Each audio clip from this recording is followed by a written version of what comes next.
What's up, y'all? It's Mike. So, if you have been with me for any length of time, you know I love to cook outside. I love to cook on a grill, and I've been cooking on that grill for quite some time. I got that grill in 2018, actually. So, so I've had that grill for, what is that, 8 years now? Almost 8 years? So I got right when we moved to Arkansas, leaving Alaska. I sold my other grill when we were in Alaska, picked up a new grill when we got to Arkansas, and yeah, it's a great grill, 4-burner Weber, hard to beat it. The thing I like about the Webers is you can replace parts in them as they start to wear out and go bad. And I've done that a couple times, and I was really looking at getting that Blackstone smoker combo, the one that's like the pellet grill and then the black top on the other side, the flat top on the other side.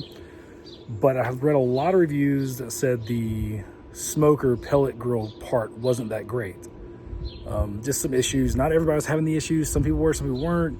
But there were enough people that were having the problem that I decided that it really wasn't worth the risk of buying a $1,300 piece of equipment that may not work the way I want it to for as long as I want it to. And I know regardless of what I show y'all that I bought, somebody's going to say something. Oh, you should have bought this, you should have bought that, yada, yada, yada. I bought what I bought because it's what I wanted. So we're going to give this a try. So I got Traeger. This is the newer model, the Woodridge. It's not the Pro. This is the one that was I think it was on sale for $800 at Ace Hardware. So that's what I got. Bought it at Ace Hardware right around the corner from where I live. And this is, so we're going to clean that one up a little bit. It's been through the ringer. I'm going to sell that one here locally and going through the process of doing the first burn on this one. I've never had a pellet grill. I've never cooked on a pellet grill. So this is going to be a brand new experience for me.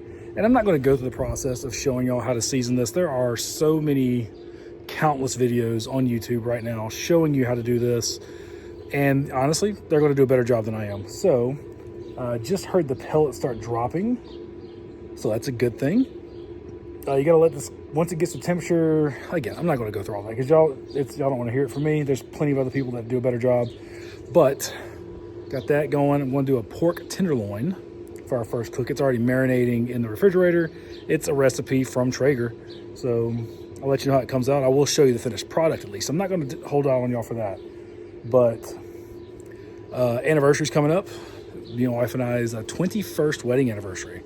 And she's deployed, so she wasn't here to tell me no. Actually, in all honesty, she and I talked about it already. This is a anniversary / Father's Day gift. There's a new grill. So I'm excited.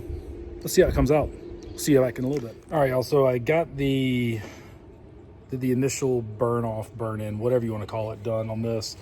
Takes about, honestly, it took almost 2 hours to get everything done because you got to let it sit on, you got to let it heat up to 350.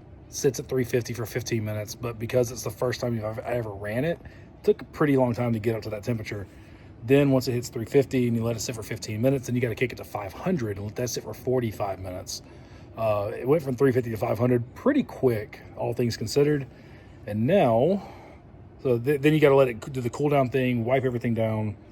So now I've got my pork tenderloin in here. I've already put it on there. You can see the probe coming out. I'm not going to lift it up and show you because what's the point of having a smoker if you're just going to keep lifting the lid all the time.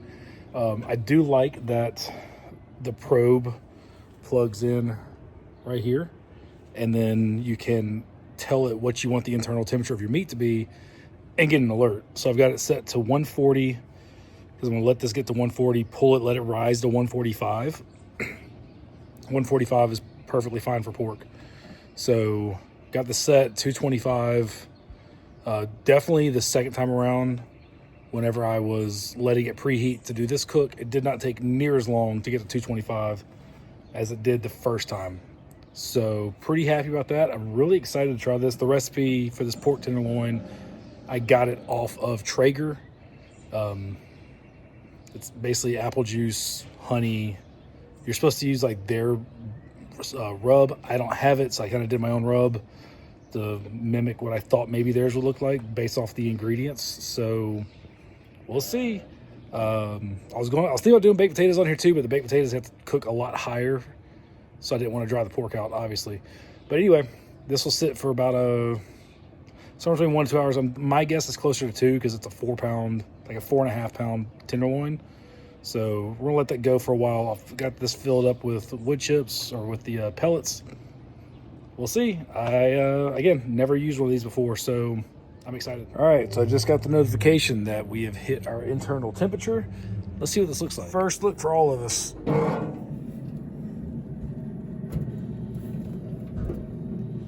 don't know about y'all, but that is pretty. I'm excited. I'm looking forward to getting this in the house and checking it out. Stay tuned. Here we go. I've got this in to let it rest for like 10 minutes. And, let me show y'all this.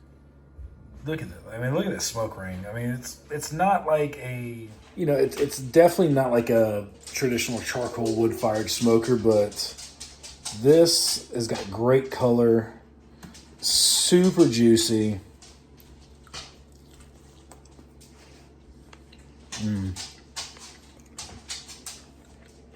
Ton of flavor. Couldn't be happier. Great recipe. Definitely gonna do this again. That's delicious. We'll see if she likes it or not. But this is delicious. I am excited. Yeah, I just gonna take this as a win. That's the new grill, y'all. Cheers.